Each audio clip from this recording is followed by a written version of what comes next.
பேகுரு சொந்தங்களுக்கு வணக்கம். இன்னைக்கு நேர்காணல நம்மளோட இருந்திருப்பவர் பொருளாதார நிபுணரும் அரசியல் விமர்சகருமான திரு ரவிசங்கர் அவர்கள்.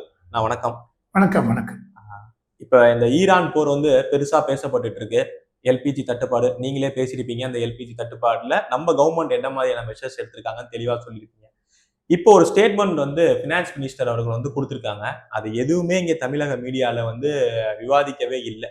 என்னன்னா யூபிஏ ஏரா, அதாவது இப்ப புள்ளி வைத்த கூட்டணிகள் காங்கிரஸ் ஆண்ட அந்த 10 ஆண்டுகள்ல அவங்க வாங்கின அந்த ஆயில் பாண்ட் கடனை முழுவதும் நாங்க அடைத்து விட்டோம் அப்படின்னு சொல்லிட்டு அவங்க சொல்லியிருக்காங்க.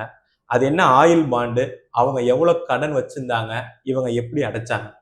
சார், இந்த ஆயில் பாண்டுங்கிறது நாங்கள் அடைத்து விட்டோம் அப்படின்னால் நாங்கள்ங்கிறது என்டிஏ மோடி கவர்மெண்ட். நிர்மலா சீதாராமன் நாங்கள் சொல்றது மோடி கவர்மெண்ட் அடைத்து விட்டோம். சார், இந்த ஆயில் பாண்ட் அப்படிங்கிறது என்ன அப்படின்னா 2000 வரைக்கும் 2000 இயர் வரைக்கும் நீங்க பாத்தீங்கன்னா அந்த அளவுக்கு ஆயில் பிரைசஸ்ல வேர்ல்டு லெவல்ல வாலட்டிலிட்டி இல்லை. 2000க்கு அப்புறம் பார்த்தீங்கன்னு வச்சுங்க, ஆயில் பிரைசஸ் பயங்கர வாலட்டிலிட்டி இருந்துச்சு. ஓகே, $50, $55, $60, $70, $80 போச்சு. ஆனால் அந்த சமயத்தில் அந்த அளவுக்கு க்ரூட் ஆயில் பிரைஸ் இருந்தாலும் இந்தியாவில் இவங்க என்ன பண்ணிருக்காங்க, இந்த யூபிஏ அரசாங்கம் பிரைஸஸை ரெகுலேட் பண்ணிருக்காங்க. அதாவது மார்க்கெட்டில் என்ன ப்ரைஸ் இருக்கோ அந்த ப்ரைஸ் $70 அப்படின்னா அதே $70 இங்கே இந்தியாவில் விற்றா இன்ஃப்ளேஷன் அதிகமாக போயிடும். மெயினாக agriculture sector, transport sector, manufacturing sectors இதெல்லாம் அடி வாங்கும். தென் டிரான்ஸ்போர்ட் செக்டர் அடி வாங்கிட்டு மேனுஃபேக்சர் செக்டர் அடி வாங்கிட்டனால இன்ஃப்ளேஷன்லாம் அதிகமாகிடும். யூபிஏ கவர்மெண்ட் மெயினாக என்ன பண்ணாங்க, it's a coalition of governments. Political parties. கம்யூனிஸ்ட்லேருந்து இவங்கலேருந்து டிஎம்கேலேருந்து எல்லாமே இருந்தாங்க.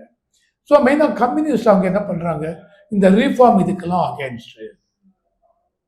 ஸோ அவங்க உடனே யூபிஏ என்ன பண்ணாங்க, சரி வெளியில் $70 விற்கிறதா, நான் மார்க்கெட்டில் $40 கொடுக்கலாம்.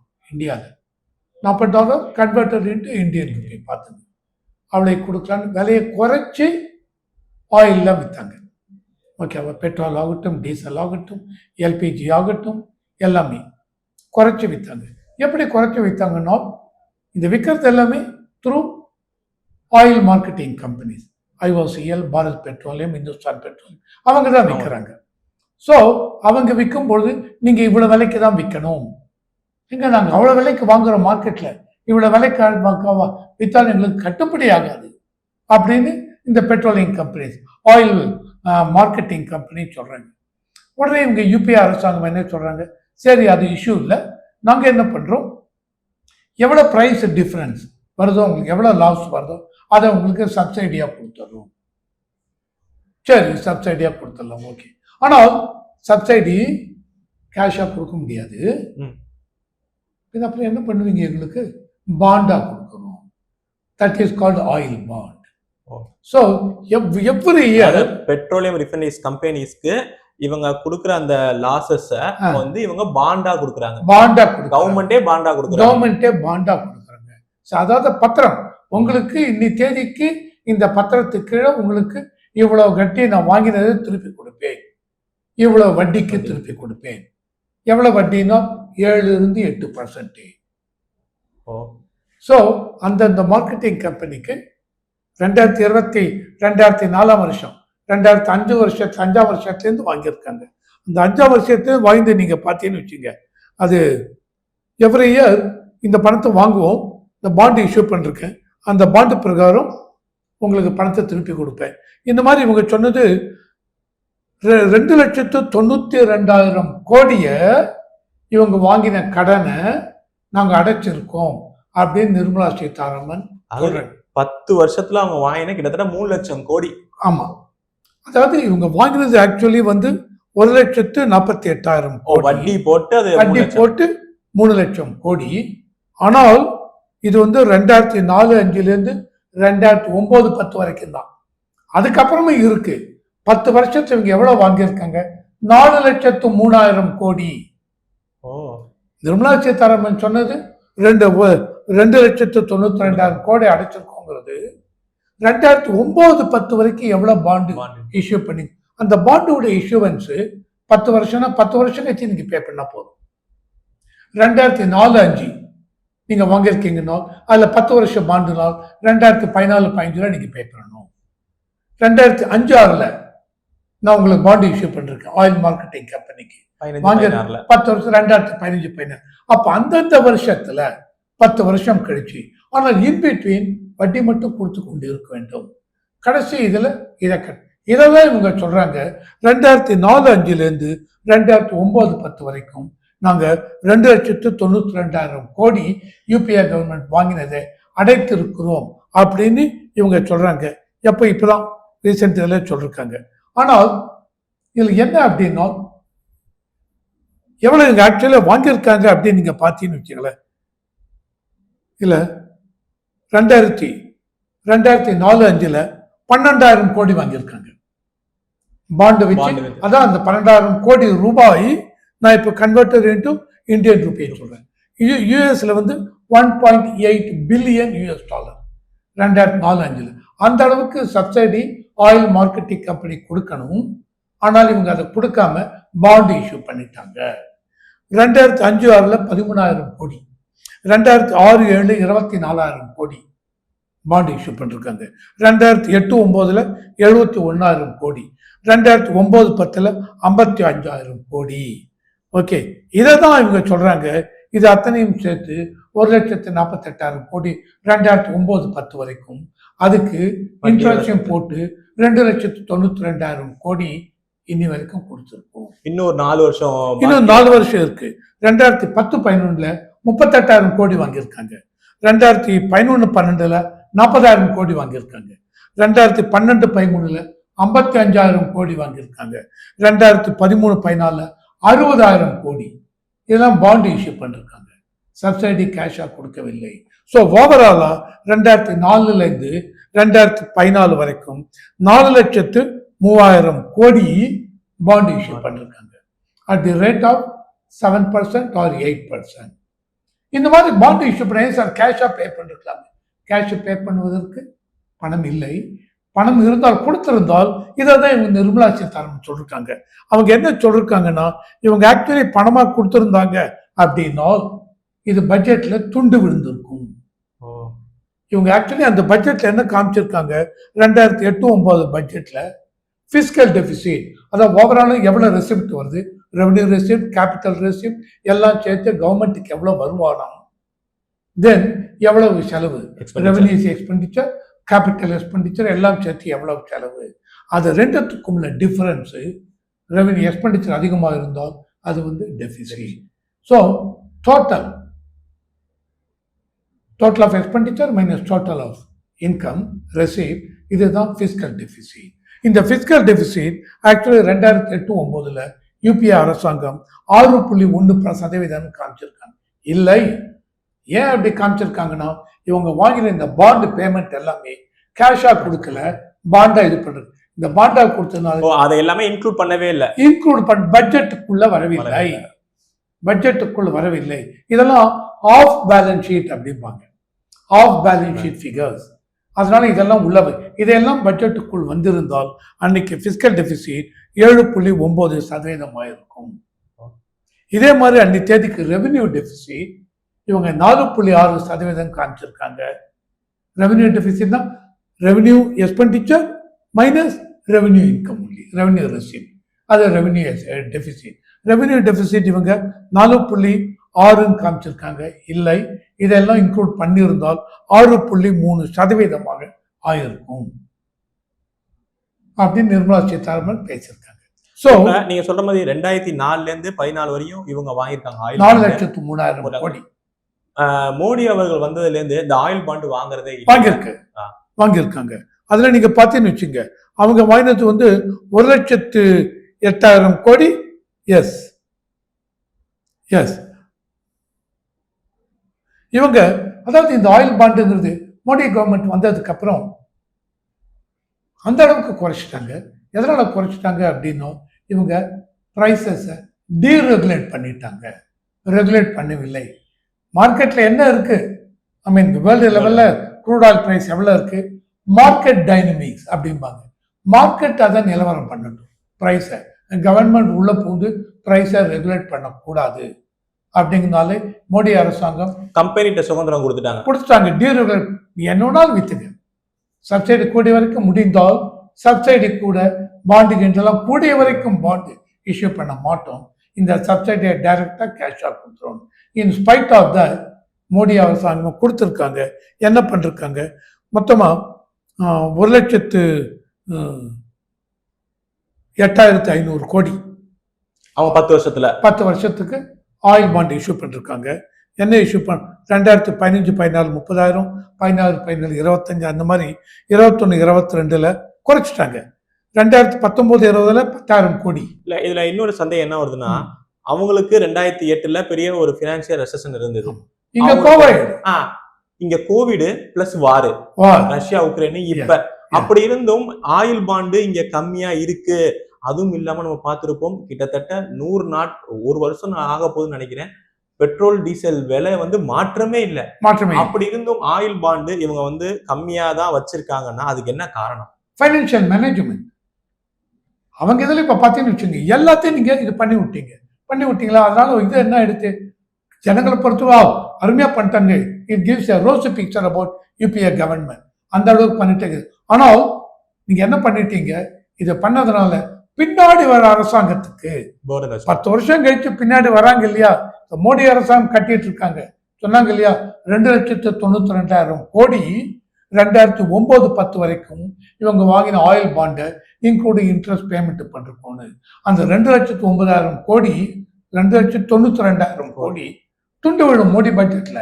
அந்த பணம் துண்டு விழாமல் இருந்திருந்தால், யூபிஏ அரசாங்கமே அதெல்லாம் கட்டி இருந்தால், இவங்க இந்த 2,92,000 கோடியை அத்தனை வெல்ஃபேர் மெஷர்ஸ் ஆகட்டும், இன்ஃப்ராஸ்ட்ரக்சர் ப்ராஜெக்ட் ஆகட்டும், எல்லாத்துக்கும் மோடி அரசாங்கம் யூஸ் பண்ணியிருக்க முடியும். மோடி அரசாங்கம் என்ன பண்ணாங்க, இதுல பணம் ஆயில் பிரைஸ் எல்லாம் குறைஞ்சிருச்சு, அந்த பணம் எல்லாம் சேர்த்து வச்சு இவங்க என்ன பண்றாங்க, ஏது பண்ணாங்க கேட்டாங்கல்ல. இப்ப இந்த பணம் என்ன பண்ணோம், இதை பண்ணிருக்காங்க. இதையும் தாண்டி மோடி அரசாங்கம் என்ன பண்ணிருக்காங்க, ஒரு இந்த ஃபண்டு கிரியேட் பண்ணிருக்காங்க. அதாவது 57,000 இது கொடுத்து ஒரு எமர்ஜென்சி ஃபண்டு மாதிரி.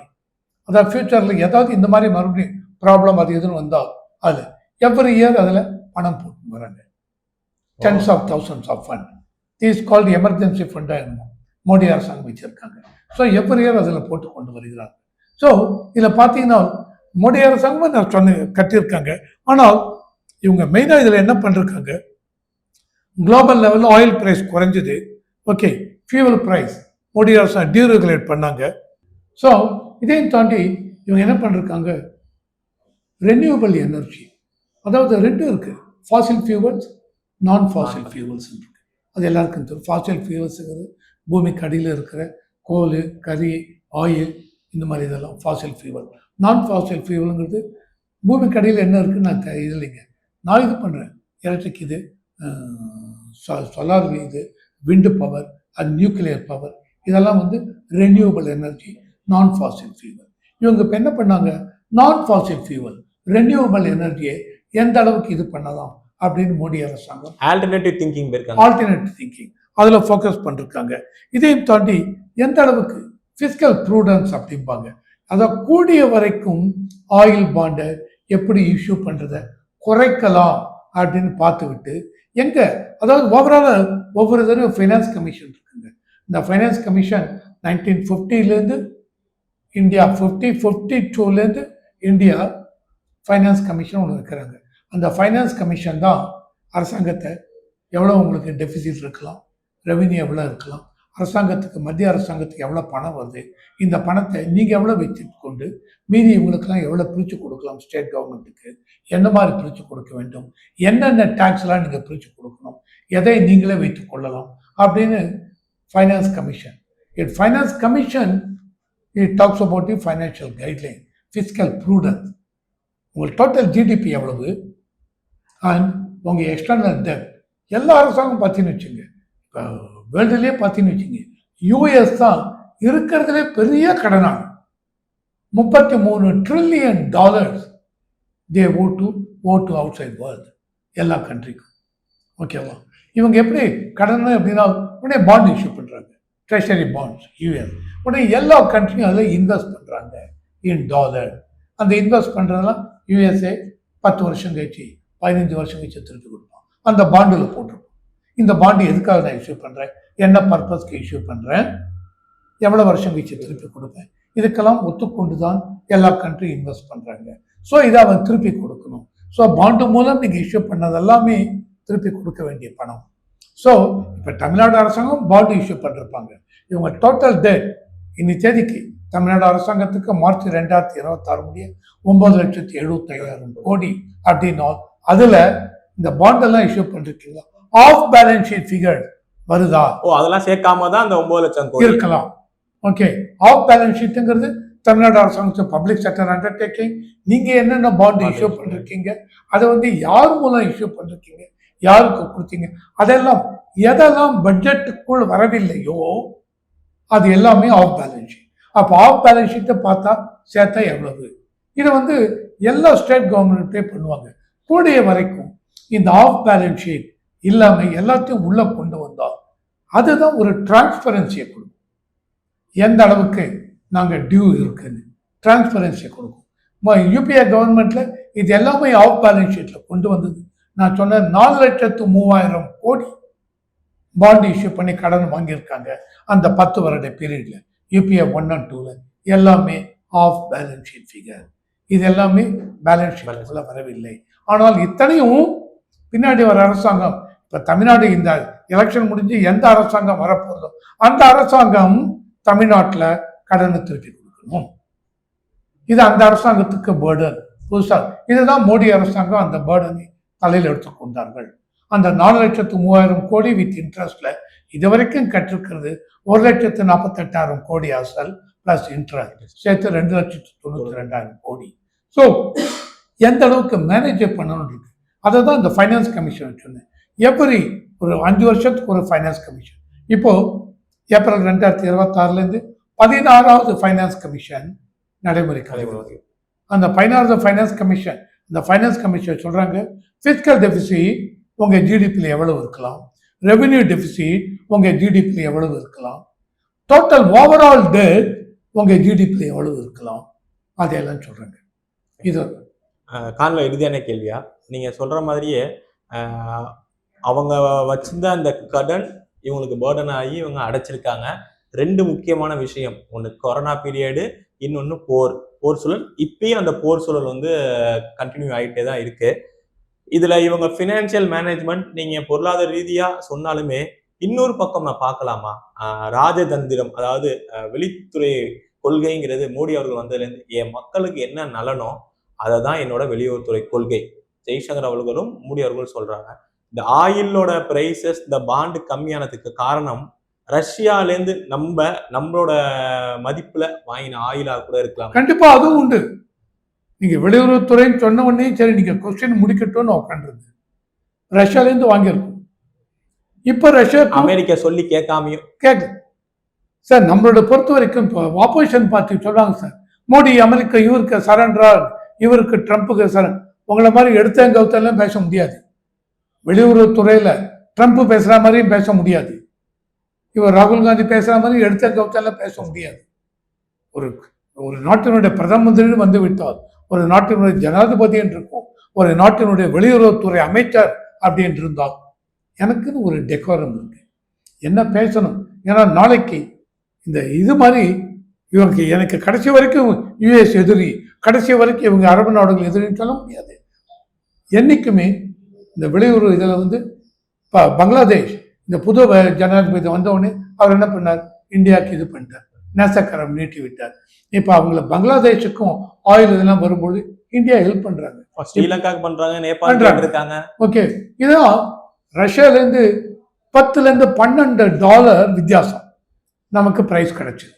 ஸோ டோட்டலாக இன்டர்நேஷ்னல் மார்க்கெட்டில் மற்ற கண்ட்ரிலேருந்து வாங்குறத விட ரஷ்யாலேருந்து வாங்குறது $10-12, $70, $74 இன்டர்நேஷ்னல் மார்க்கெட்டில் மற்ற கண்ட்ரிலாம் விற்கும் பொழுது ரஷ்யாலேருந்து $63 வாங்கினோம். அப்போ இந்தியா சொன்னாங்க, எங்கள் மக்களுக்கு என்ன தேவையோ, என்னுடைய நாட்டினுடைய வளர்ச்சிக்கு எதுவும் முக்கியம், அதுதான் முக்கியம்.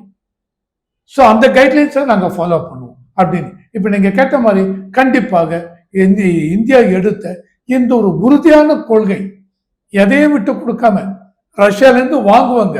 இப்போ 30 நாளைக்கு நீங்க இது பண்ணிக்கலாம் இவர் ட்ரம்ப் சொன்னார்.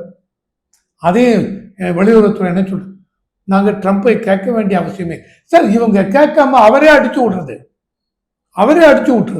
நான் இந்தியாவது அதான் யாரும் உடனே இவங்க ஏன் நீங்க போய் கேட்டீங்களா, நான் பதில் சொல்ல மாட்டேன். எதுக்கு நான் பதில் சொல்ல உனக்கு? கொஞ்சமா மெச்சூரிட்டி ஆஃப் மைண்ட் இருக்கணும். ஆப்போசிஷன் பார்ட்டிக்கும் மெச்சூரிட்டி. ஒவ்வொரு நாளைக்கு ஒவ்வொன்று சொல்றாரு. ஒன்று ட்ரம்ப் சொல்லுவார். ட்ரம்ப்பை சொல்றது நீங்க கேட்பீங்க, ஆனா பிரதம மந்திரி ஜெய்சங்கர் வெளியுறவுத்துறை அமைச்சர் அவர் சொல்றதை நீங்க கேட்க மாட்டீங்களா? ஒரு நாடு இருந்தால் ஆப்போசிஷன் பார்ட்டி இந்த நாட்டிற்கு எந்த விதத்தில் கன்ஸ்ட்ரக்டிவா என்ன பண்ண முடியும் பாருங்க. ஏதாவது ஒரு வழியில பவர் ஆட்சி பண்ணணும், மக்கள் ஏற்றுக்க மாட்டாங்க. பீகார்ல என்ன ஆச்சு? இப்ப நடக்க போறது 5 ஸ்டேட்ல எலெக்ஷன் பாருங்க, உட்கார்ந்து பாருங்க, பொறுமையா பாருங்க. மோடி அரசாங்கம் என்ன சொல்றாங்க, நார்மலா நடக்கட்டும், எஸ்ஐஆர் ஸ்பெஷல் இன்டென்சிவ் ரிவிஷன். என்ன பயம்? திரிணாமுல் காங்கிரஸ் என்ன பயம் உங்களுக்கு? சுப்ரீம் கோர்ட் வரைக்கும் போனீங்க, எதுக்கு போனீங்க சொல்லுங்க. இந்த எஸ்ஐஆர்ல ஏதாவது இஷ்யூ இருக்கா? இப்படி வச்சுக்கலாமா?